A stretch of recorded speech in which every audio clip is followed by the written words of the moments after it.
Buenos días, iglesia. Qué hermosa canción la que cantamos y todas las que estuvimos alabando esta mañana. Realmente me sentí muy bien alabando a Dios. No sé cómo se sintió usted. Estar delante de la presencia de Dios es lo más maravilloso que podemos experimentar en nuestra vida. Quiero agradecer a Dios estos días que pudimos estar con mi esposa afuera. No fueron mucho en cantidad, pero sí en calidad. Y estuvimos disfrutando en familia. Muchas gracias. Y tenía el gozo de saber que venía a predicar la palabra de Dios. Algunos estaban asustados que no llegaba a predicarlo. Pero acá estábamos disfrutando estar sirviendo a nuestro Dios. Pregunta en esta mañana, a mí me gusta mucho interactuar con la iglesia. ¿Para qué leemos la Biblia? ¿Para qué la predicamos? ¿Qué respuestas hay? Hay muchas seguramente, por eso están todos peleados, pero ¿para qué leemos la Biblia? ¿Para qué? Conocer a Dios. ¿Para qué más? Háblame más fuerte, para que no se escuchen. Dios nos habla. Amén. Para conocer su voluntad. ¿Y para qué todo eso?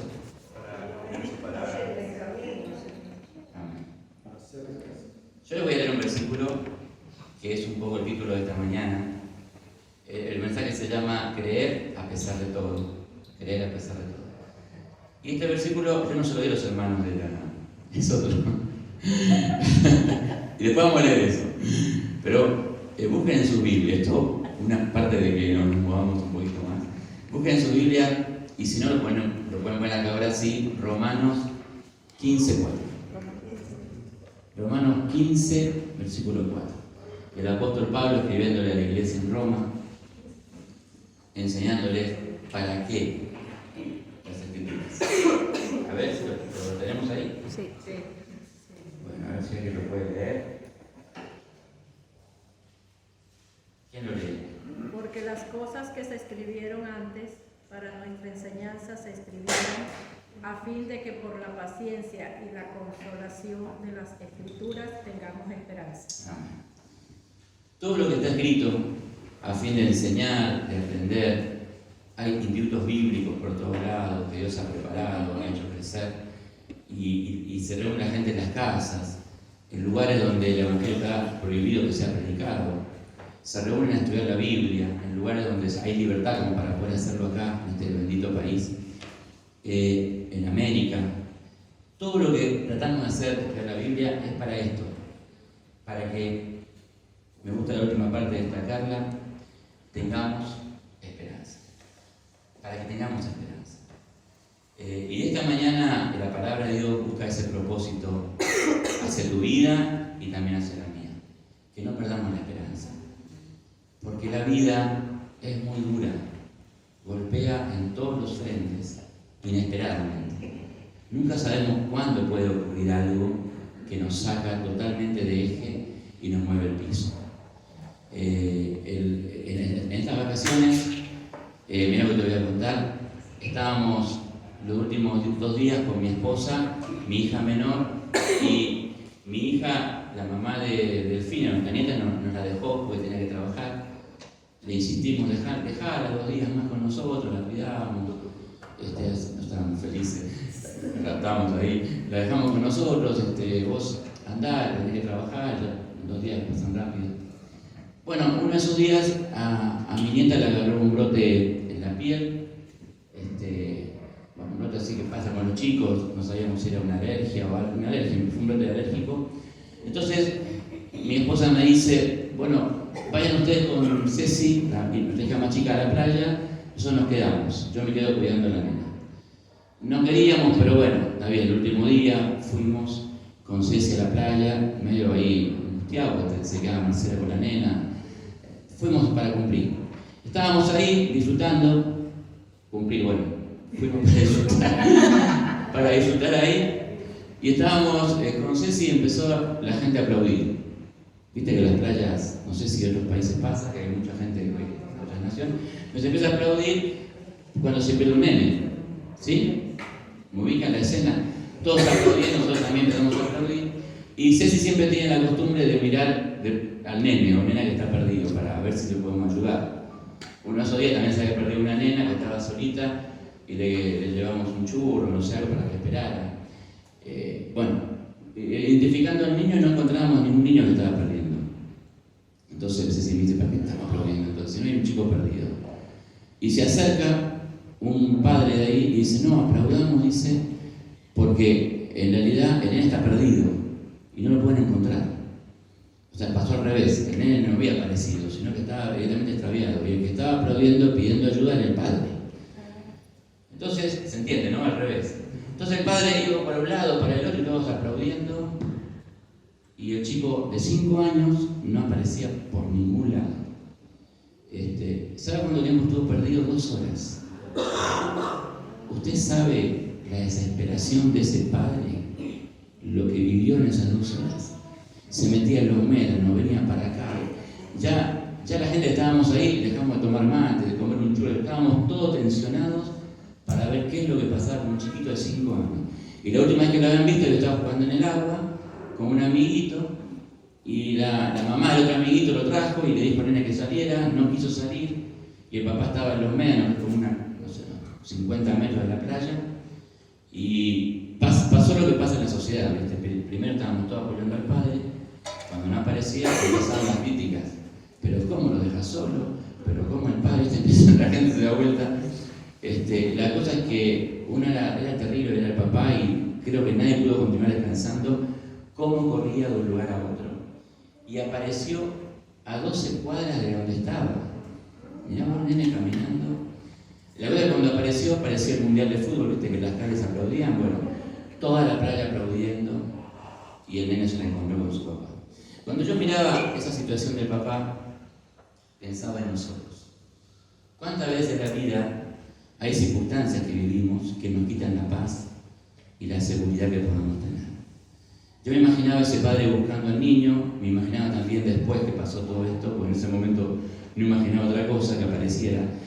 Pensaba, ¿cuántas veces nosotros perdemos en el camino de la vida cosas que tenemos como seguras y que por ahí nos colocan en jaque en la vida misma y no sabemos cómo continuar? A veces perdemos la economía. En este último tiempo ha habido muchos desfasajes económicos, gente que perdió el trabajo, que no se renueva el alquiler, que tiene que ir a buscar un alquiler nuevo y la desesperación porque los números no nos dan. Me ha tocado como pastor estar ya quizá con un poco más de historia, en matrimonios que después de 15 años ha descubierto que el marido tenía otra vida. Y de repente una mujer que estuvo al lado del marido salía a enfrentar la vida sola con sus hijos. A veces la vida tiene eso, porque somos personas. Y aunque no tengamos que equivocarnos, nos equivocamos. Y el tema es no lamentar o quejarse, sino cómo seguir adelante. Esta mujer, que les cuento yo, no tenía ni el secundario terminado. Ella había comprado el modelo de matrimonio donde el marido proveía, trabajaba y le mantenía a sus hijos. De repente ese marido no cumplió con su pacto, con su promesa, y él tiene que salir solo. Y ella se tomó de la mano de Dios, gracias a Dios, y salió adelante. Pero la vida tiene estos golpes donde Dios, en su misericordia, quiere que sus hijos no pierdan la esperanza. La esperanza es la espera de algo mejor, en la fe de que todo lo que viene va a ser diferente y va a ser mejor. Aunque en el momento que lo vivimos no lo podemos ver. Yo me imaginaba a este hombre queriéndole hablar, pero que ni lo escucha. Cuando uno está desesperado, no escucha a nadie. Los hijos de Dios tenemos ese plus para poder confiar en Dios y esperar en Él. Pero hay circunstancias en la vida que nos va a costar superar, sin duda. Pero hay un Dios que nos sostiene para poder seguir adelante. Yo quiero, como dice ahí Romanos, contarte una pequeña historia. No voy a estar dando tiempo, pero quiero contarte, porque esta historia da para hablar mucho, voy a ser resumido, pero es la historia de un gran hombre llamado el Padre de la Fe. De cómo él tuvo que enfrentar adversidades hasta llegar a vivir la promesa que Dios le había dado. Yo no sé si en esta mañana vos estás pasando momentos así como los que yo te definía. Quizás no tan desesperantes, quizás sí muy preocupantes, y quizás los pases mañana, porque la vida es así. Y yo quiero darte herramientas de parte de Dios que están acá en la palabra, en su palabra, para que tengamos esperanza en lo que viene. Amén. Entonces vamos a leer ahí ahora sí, lo pusimos ahí en Romanos 4, del 18 al 25. Dice, y no se debilitó, hablando de Abraham, en la fe al considerar su cuerpo que estaba ya como muerto. ¿Están ahí, no? Siguiéndome, sí. Siendo ya de casi 100 años, o la esterilidad de la matriz de Sara. Tampoco dudó por incredulidad de la promesa de Dios, sino que se fortaleció en fe, dando gloria a Dios, plenamente convencido de que era también poderoso para hacer todo lo que había prometido, por lo cual también su fe le fue contada por justicia. Y no solamente con respecto a él se escribió lo que fue contado, sino también con respecto a nosotros, a quienes,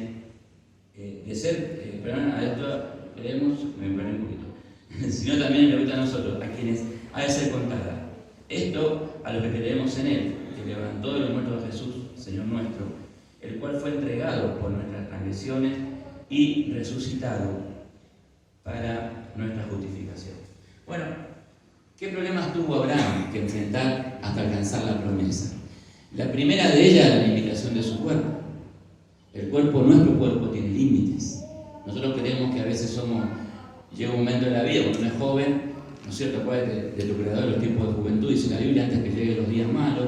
En la juventud especialmente el sinónimo es la fuerza, nos la bancamos todas. Y cuando pasa el tiempo, ese aguante que le llamamos acá en Argentina empieza a decaer, porque la paciencia, porque el corazón se endurece, porque el organismo, nuestro cuerpo se cansa. Yo me cuesta admitirlo, porque yo me gusta hacer deporte y para allá, para acá, pero la verdad es que cuando termina el día, termino más cansado que otros años.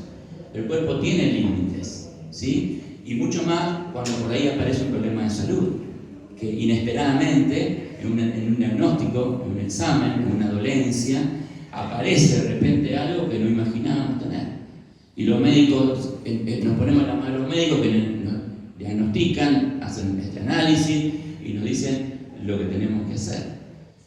En el caso de Abraham, él tenía casi 100 años y tenía que tener un hijo.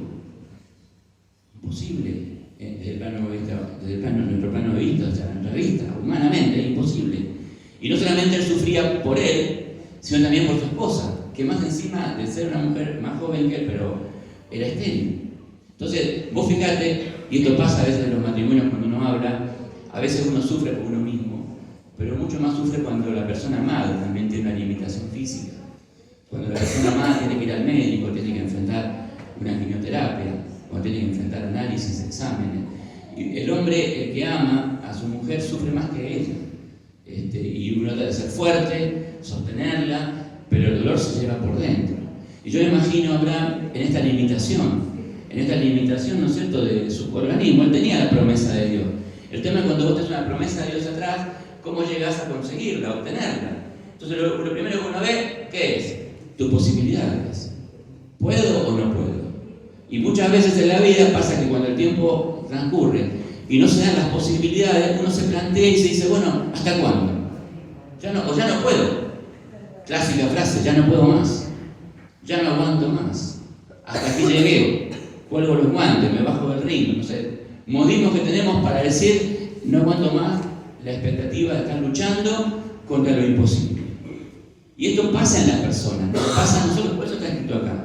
Porque Pablo, cuando le escribe a los romanos, le dice, vean que Abraham luchó en esperanza contra esperanza. Es decir, él esperaba algo, pero la realidad decía lo contrario.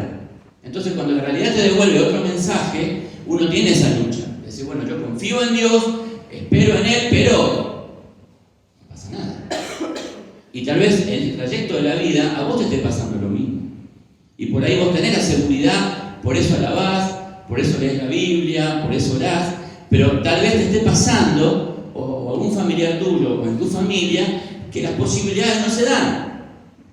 ¿Cómo espero? ¿Cómo tengo esperanza entonces? Por eso está escrita la historia de Abraham y llega hasta nosotros. Porque él se bancó la espera. Y él creyó y creía en Dios. Y él decía, yo hasta que tenga un aliento de vida voy a esperar lo que él tenga. El cuerpo tiene esa sorpresa. Usted sabe que están orando por mi mamá. Yo se los agradezco siempre. Y no sé si les conté lo último que pasó. Los médicos le dijeron a mi mamá que tenía un tumor en el duodeno. Eso obstruía el círculo de la bilis y por eso su manifestación en el cuerpo. Con lo grave que es eso. Ella llegó a tener 27 de bilis en sangre y el límite es 1 o 0,5. Era horrible verla toda amarilla, mi mamá muy blanca de tez y toda amarilla, era horrible. En un momento dado le ayudé con las piernas y todas las piernas amarillas y te removía dentro el alma y orando con ella, pero viendo que el cuerpo tenía esta limitación. Bueno, a ella le hicieron una operación, le pusieron un stent, yo les conté esto la vez pasada. Y el médico nos dijo, es definitivo que hagamos la biopsia.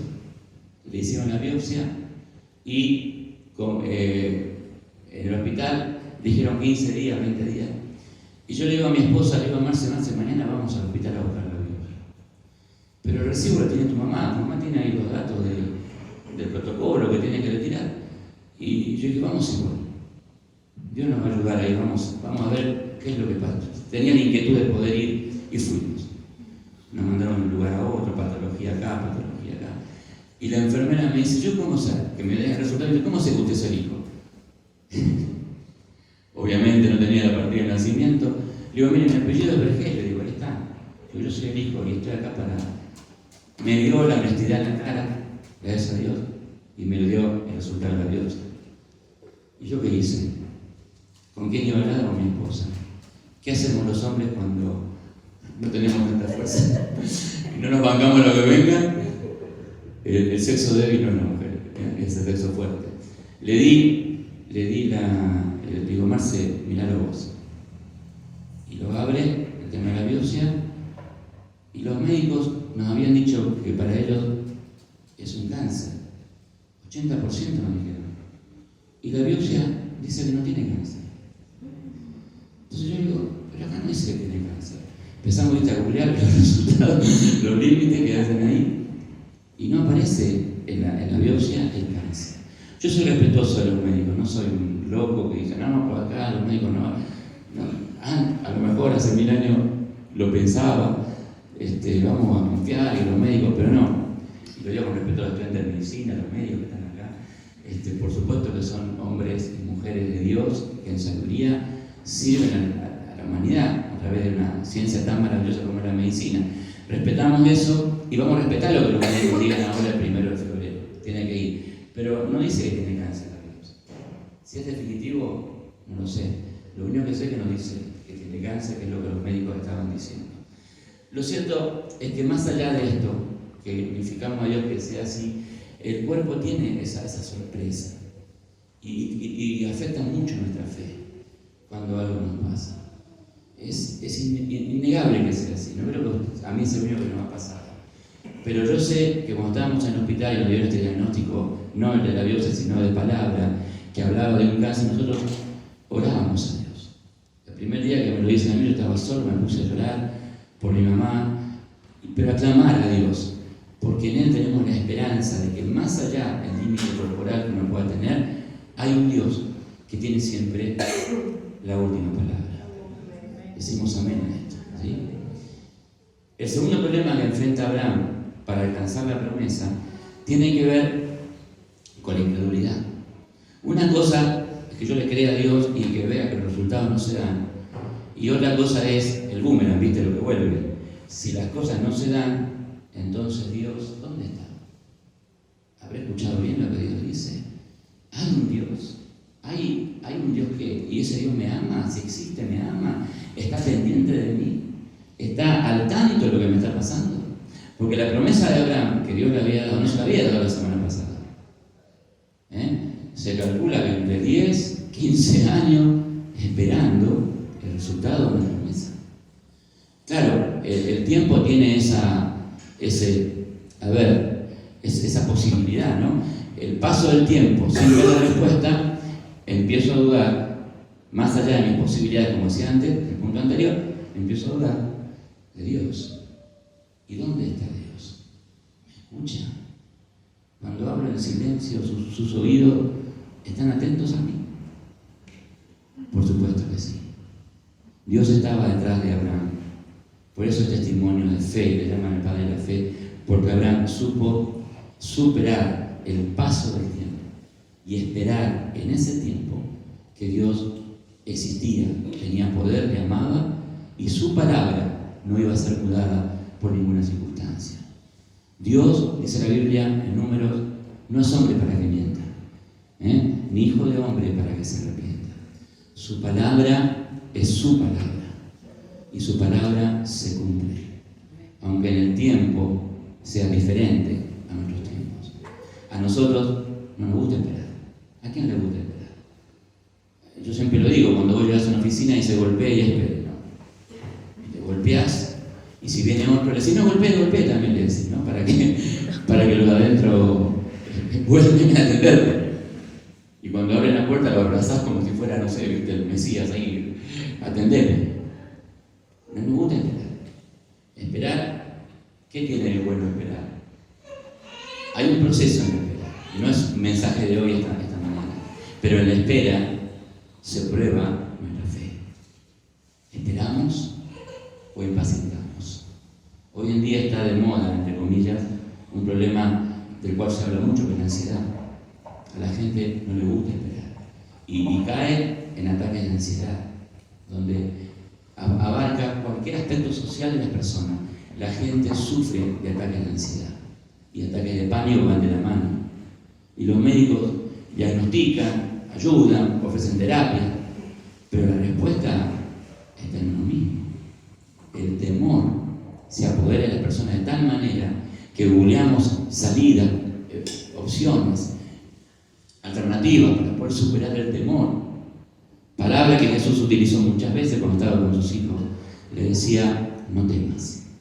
Y hubo un momento en el que Jesús se encontró con un padre desesperado, como el que yo les comentaba al principio. Y se lo vamos, son 3 versículos nada más que voy a acompañar para ilustrar esto que ya estoy terminando para hablar, de un padre que está desesperado y con el cual Jesús se encuentra. Y es hermoso saber, hermanos, hermanas, que Jesús se cruza con nosotros en los tiempos de desesperación, porque mucha gente, y ya voy a leer el mensaje, mucha gente para evitar la desesperación toma atajos que le impidan confrontar la realidad, desde un adicto que prefiere tomar pastillas, alcoholizarse, o irse por ahí. Algunos huyen de su casa, de su matrimonio, de su país, se van buscando salidas, porque no les gusta enfrentar lo que no pueden soportar, obviamente. Y acá tenemos un caso de un padre que amaba a su hijo, pero que desde niño sufría algo que nadie le podía resolver. Y cuando este hombre va a buscar a los discípulos y a buscar a Dios, se encuentra que era más de lo mismo, hasta que se encuentra con Jesús. Y miren lo que pasa. A ver si lo puede leer, por favor. O la misma hermana que lo leyó también. Jesús le dijo, si puedes creer, al que cree, todo le es posible. Siga nomás, hasta el 22. E inmediatamente... 22. Sí, seguimos. ¿Cuál es el primero? ¿Es el 9? Estamos en 24. Estamos en 24. A ver. Inmediatamente el padre... Ahí está, seguimos ahí. Yo dije 22 cualquiera. Inmediatamente el padre... Inmediatamente el padre del muchacho clamó y dijo, creo, ayuda mi incredulidad. Amén. ¿Y qué más? Y cuando Jesús vio que la multitud se agolpaba, reprendió al espíritu inmundo, diciéndole, espíritu mudo y sordo, yo te mando, sal de él y no entres más en él. Entonces el espíritu, clamando y sacudiéndole con violencia, salió, y él quedó como muerto, de modo que muchos decían, está muerto. Pero Jesús, tomándole de la mano, le enderezó y se levantó. Ahí está. Ahí leímos un poquito de más, pero no importa. Esta historia es el cruce de un hombre desesperado, que su hijo desde niño sufría, según nos dice la Biblia, de una posesión demoníaca. Pregunta teológica, ¿no? ¿Los niños pueden ser poseídos por demonios? Ahí nos dice que el niño desde niño sufría la posesión de un demonio. Esta pregunta que yo hago así un poco retórica para poder abrir un poco el panorama de este tema, tiene que ver con la autoridad que los padres tienen sobre un niño. La autoridad paterna, materna, influye en el área espiritual, emocional, psicológica en la vida de un niño. Entonces este hombre probablemente habrá querido hacer algo ofreciendo a su hijo, me imagino, y se encontró que Satanás ofrece más problemas que soluciones. Porque Satanás domina la vida del niño y desde niño empieza a sufrir las consecuencias de lo que figura ahí en el texto bíblico. Entonces cuando se acerca a los discípulos no pueden hacer nada. Y esto es terrible para quienes creemos en Dios. A veces queremos ayudar a hacer algo y no podemos. ¿Qué nos falta? Jesús se acerca cuando ve ese problema y dice, ¿qué es lo que está pasando acá?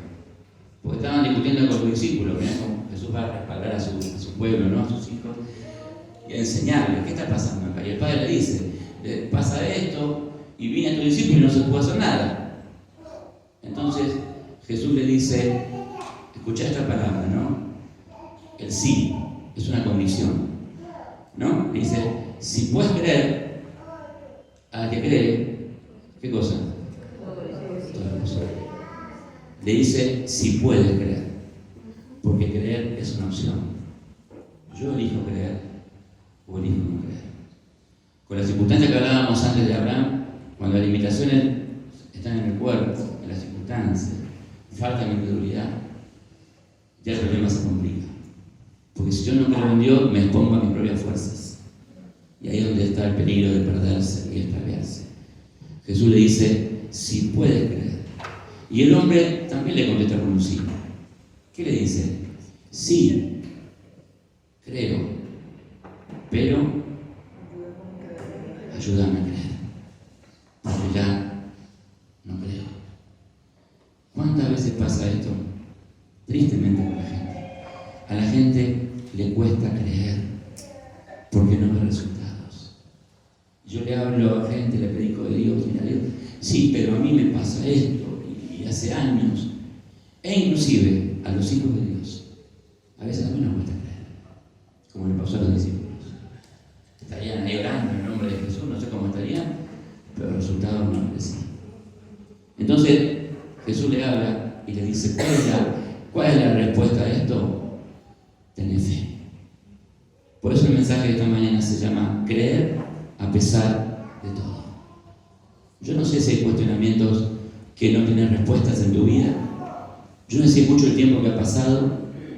No sé si tu cuerpo tiene limitaciones y depende más del médico que de Dios. Y no te juzgo por eso. No te juzgo por eso. Lo único que te quiero decir esta mañana de parte de Dios es que no pierdas la esperanza y que pongas tu fe en aquel que todo lo puede. Porque Dios tiene algo con nosotros. Por eso ya no voy a meterme con esta parte porque se nos hace muy largo. Cuando Pablo escribe a los romanos en la última parte le dice, y también tiene que ver con nosotros, dice, quienes creemos que levantó Dios a Jesús de los muertos. Y tenemos la esperanza puesta en ser el pueblo elegido por Dios. En ser la iglesia de Dios que brilla en medio de la oscuridad. Como hablábamos con este joven que se casó hace poquito, después lo saludamos. Levanten la mano, Se casaron hace poco, después lo saludamos, así que si tienen arroz o algo, después les cerré la puerta. Pero él me decía una gran verdad, hablando de esto, antes del mensaje, la iglesia de Dios es otra cosa. Somos la luz en medio de la oscuridad. Somos el poder en medio de la debilidad, la esperanza cuando todo es incertidumbre. Eso es el pueblo de Dios. Y vos y yo somos parte de ese pueblo. Por eso quiero invitarte en esta mañana a que vamos a orar y vamos a cantar de nuevo esta canción tan linda que les pedí a las chicas que la cantaron muy lindo. Porque el objetivo de la palabra de Dios y que tenemos esperanza es lo que dice la letra. Marco Buida escribió con esa expectativa. Dice que tenga en mi vida siempre la pasión de amarte, de saber que estás ahí, agradecido por todo lo que digo. Porque Dios, así como me habló en esa playa, nos habla todo el tiempo. Todo el tiempo está detrás nuestro para decirnos algo, para enseñarnos, para guiarnos. Por eso la Biblia, para que no perdamos la esperanza de que lo que estamos viviendo ¿Qué hizo el apóstol Pedro y el apóstol Pablo más adelante? Es por un tiempo. Porque la tribulación que estás pasando, decilo por fe, en este momento de tu realidad, la tribulación que estoy pasando es momentánea. Es por un tiempo. No vas a vivir en esta parte del camino siempre. El pueblo de Dios no habita en los valles, habita ¿dónde? En los montes. El valle de sombra es un paso. Y Jesús lo dijo. Mientras estás en este mundo, lamentablemente Jesús decía, siempre va a haber aflicción. Pero confiad en mí, porque yo he vencido al mundo. Y yo lo creo. Cerramos nuestros ojos y vamos a escuchar esta canción de nuevo. Pon tu fe en Dios. Pon tu fe en Dios. Cree en Él a pesar de todo. Pon tu esperanza en Él.